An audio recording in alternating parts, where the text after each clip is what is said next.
할렐루야. 오늘의 말씀은 요한복음 15장 13절에서 14절의 말씀입니다.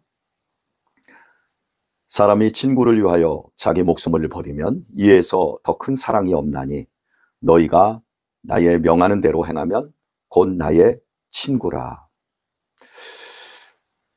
참 어려운 말씀입니다. 어려운 일이지요.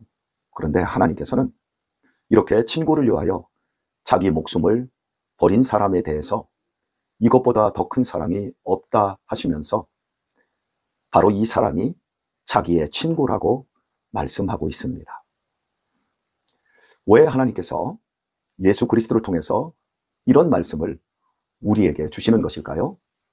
그것은 예수님 당신이 우리에게 바로 이런 분이시기 때문입니다.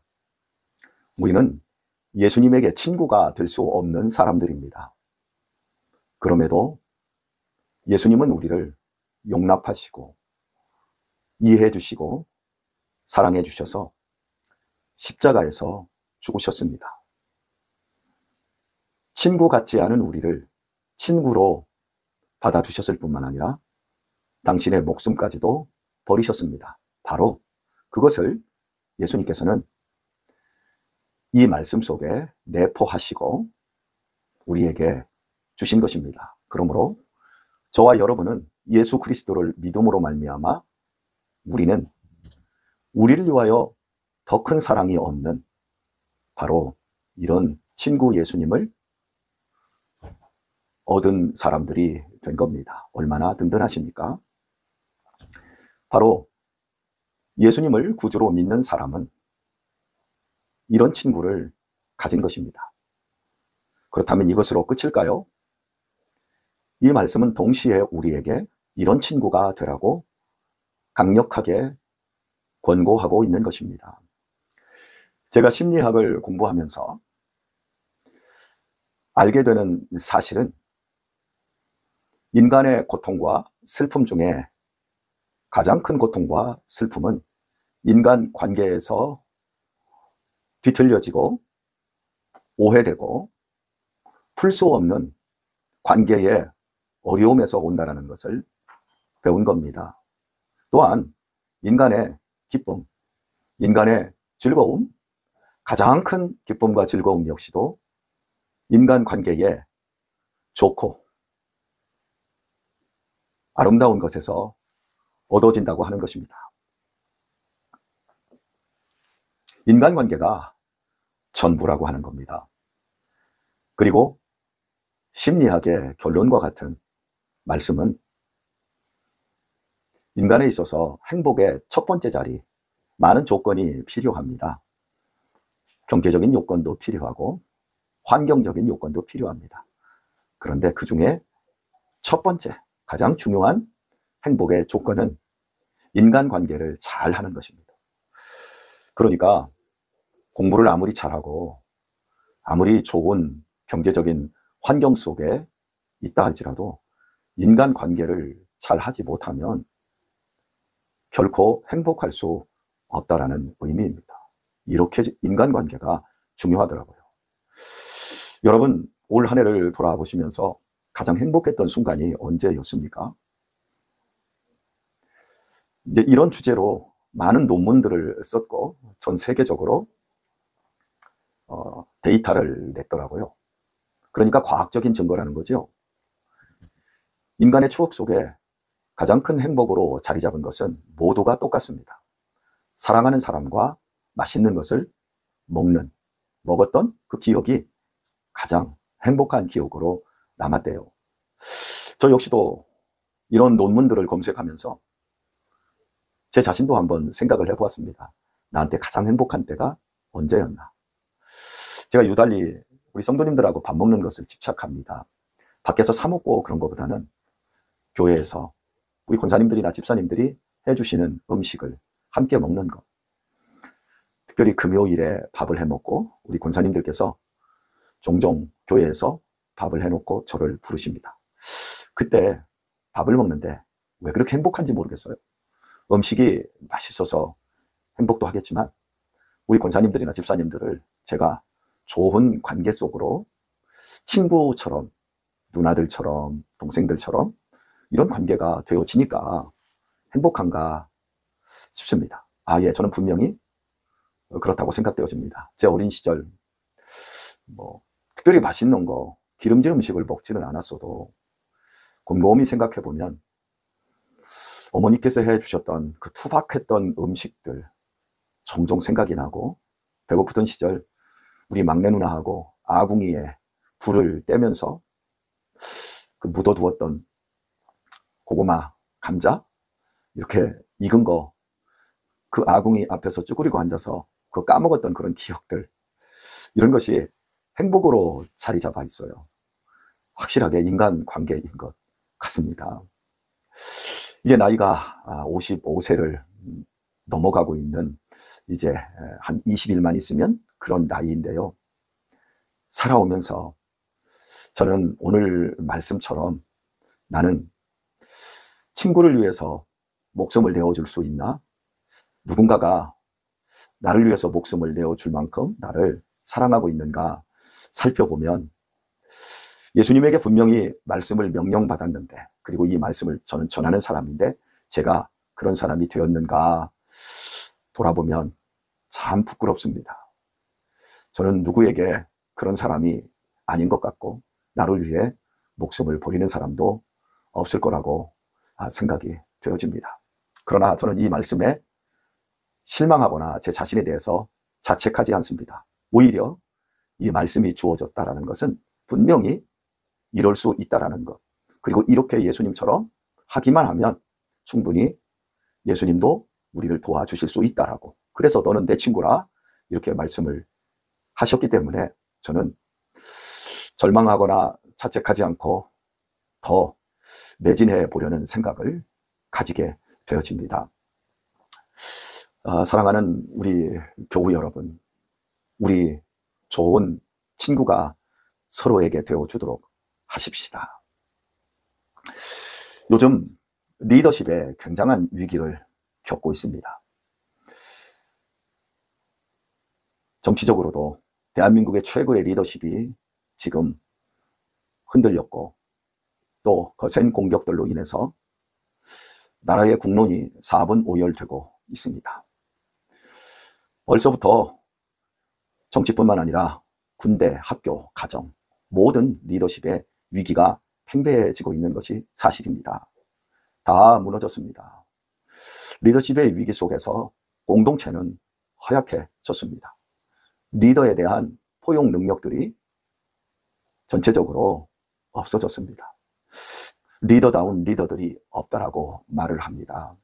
그렇다면 그게 꼭 리더의 책임만은 아닐 거라고 저는 생각이 되어집니다. 서로가 잘해야 되는데 서로가 권리만을 주장하고 비난과 비판만을 일삼기 때문에 그렇다고 생각되어집니다. 책임도 질 줄 알고, 무엇보다도 비난하고 비판하기 전에 수신제가 자기 자신을 닦고 내 가정부터 잘 다스리고 이렇게 돌아보는 책임적인 자세를 가지지 않는 것, 이것도 큰 병폐요. 우리 사회의 리더십이 흔들리는 것이고, 또 인간관계가 도탄에 빠지는 원인이라고 저는 생각을 합니다. 그렇다면 교회들은 어떨까요? 별반 다르지 않습니다. 요즘 교회들이 고소 고발 사건들이 많이 이어지고, 교회의 성도들의 관계는 모래알 같습니다. 깊게 서로를 알아가고 서로에게 좋은 친구가 되어주고, 앞전 나이 많은 세대들은 후배들에게 걸음이 되어주고, 또 후배 세대들은 이런 걸음이 되어주는 어른 세대들을 바라보며 존경하고 배우고 따르려고 하는 이런 분위기가 사라져가고 있습니다.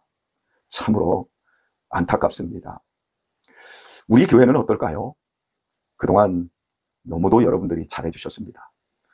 우리 장로님들이나 권사님들이, 또 안수 집사님들이 목사를 믿어주고 잘 섬겨주셨습니다. 너무 고맙게 생각이 되어집니다. 그래서 우리의 청년들이, 우리의 학생들이 우리 어른들을 믿고 따르고 의지하고 참 좋은 분위기 만들어냈습니다. 앞으로도 이런 가정 같은 교회, 교회 같은 가정, 하늘 가족으로 아름답게 만들어 갈 수 있도록 여러분이 계속해서 노력해 주십시오. 이를 위해서 여러분에게 한 가지 제가 드릴 말씀이 있습니다.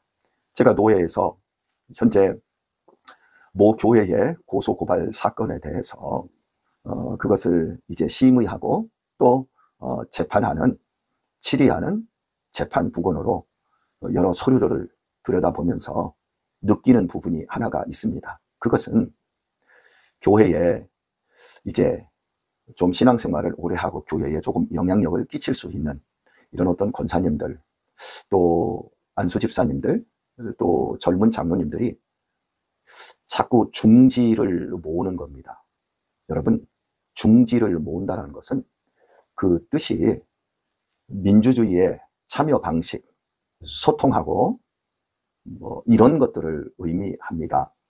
지금 우리 사회가 계속해서 소통, 민주주의의 어떤 발달, 이런 것들을 계속해서 추구하다 보니까 이 교회 안에서도 이제 이런 것들이 이루어지고 있는 거예요. 중지라는 이 뜻이 여러 중자에 지혜 지자를 쓰고 있습니다. 그러니까 여러 사람의 지혜를 모은다라는 거죠. 우리 교회가 한 사람이 운영하는 교회, 한 사람의 권력자에 의해서 휘둘리는 교회가 아니기 때문에 소통하고 민주적인 참여 방식, 여러 사람의 의견들이 반영이 되고 해야 됩니다. 세상의 민주적인 정치 제도, 특별히 삼권 분립의 제도가 교회에서 나온 겁니다. 교회가, 그러니까 개신교회가 종교개혁을 통해서 장로교회를 만들어내는 과정 속에서 스위스에서 그리고 스코틀랜드에서 바로 현재의 이 정치 제도가 나왔어요. 그러니까 교회는 이렇게 모든 성도들이 참여하고 소통하고 잘해야 합니다. 그래서 우리 권사회라든지 또 안수집사님 회라든지 교사회라든지 셀에서 잘 이루어져야 됩니다. 적극적으로 하셔야 합니다. 그런데 말입니다, 결정적인 순간이 있습니다. 교회에 어려움이 있고 사람들의 의견이 갈리고 또 감정들이 격해질 때가 있습니다. 그때 우리는 잠깐 소통과 참여라고 하는 것을 멈추어야 합니다. 왜냐하면 성경은 우리에게 내 자신을 비워야 된다.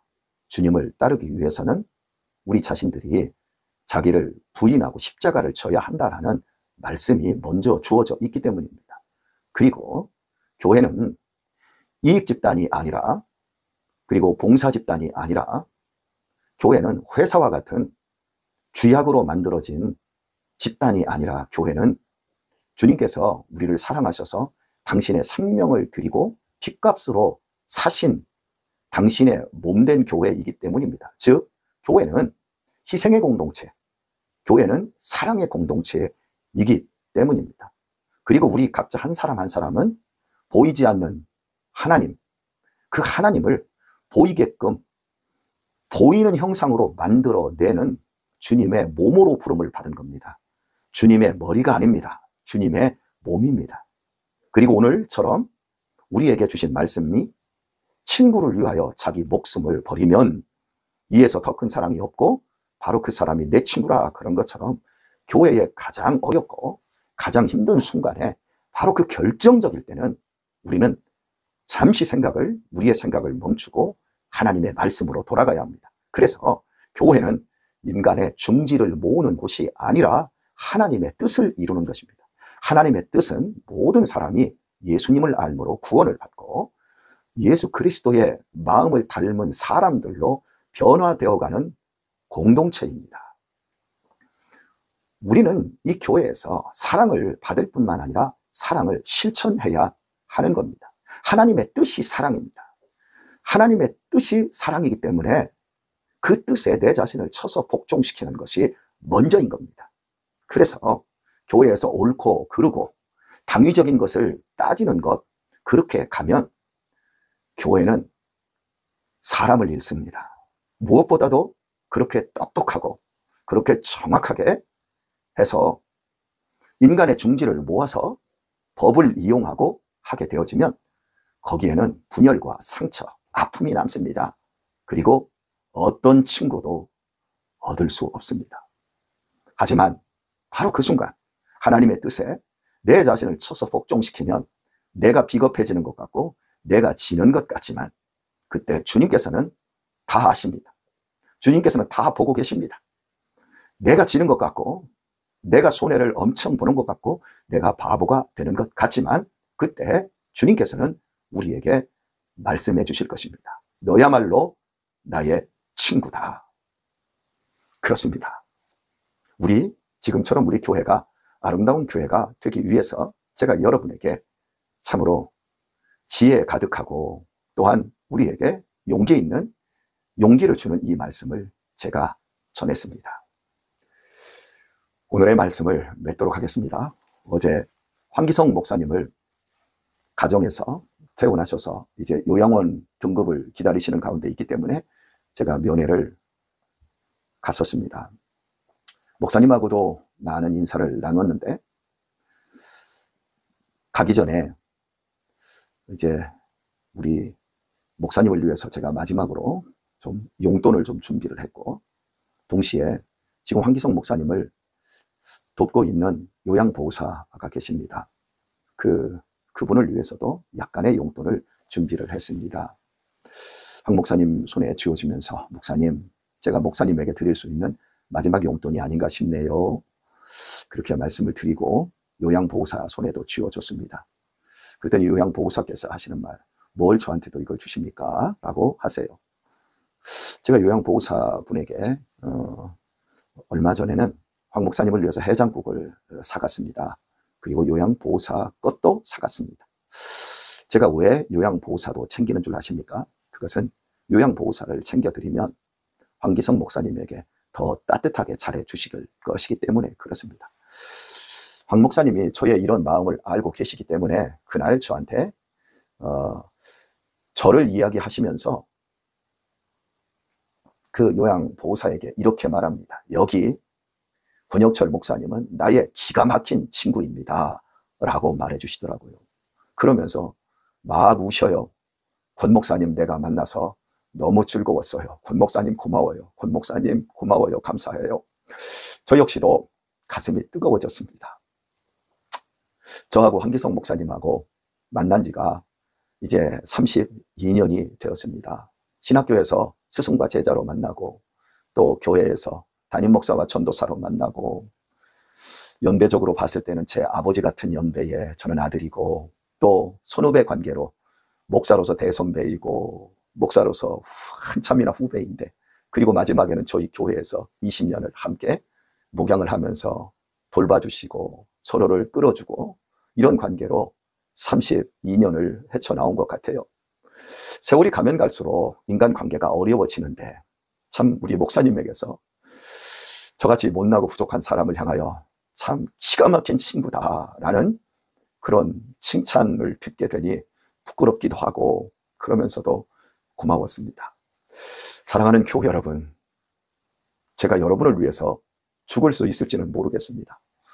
그런데 죽고 싶은 마음은 있습니다. 여러분은 어떻습니까? 제 이 이야기가 그저 공허하게 들리십니까? 예수님이 분명히 말씀하셨습니다. 친구를 위해서 목숨을 버리면 이에서 더 큰 사랑이 없고 그가 바로 내 친구라고요. 여러분, 우리 인간관계 가볍게 하지 마십시다. 10년 전에 여러분과 친하게 지냈던 사람들 생각해 보십시오. 지금 여러분 옆에 있습니까?